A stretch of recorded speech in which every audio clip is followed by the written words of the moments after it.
Xo'jayli tumani axborot kutubxona markaziga Alisher Navoiy nomidagi Milliy kutubxona tomonidan Istiqlol davri o'zbek navoiyshunosligi nomli 30 jildli yangi kitoblar taqdim qilindi.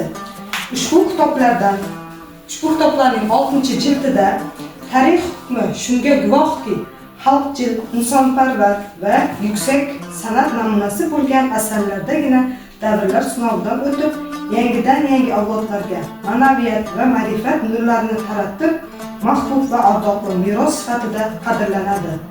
Ulug' Alisher Navoiy yaratgan bebaho badiiy do'konalar va shundan xushbaxt taqdirga ega.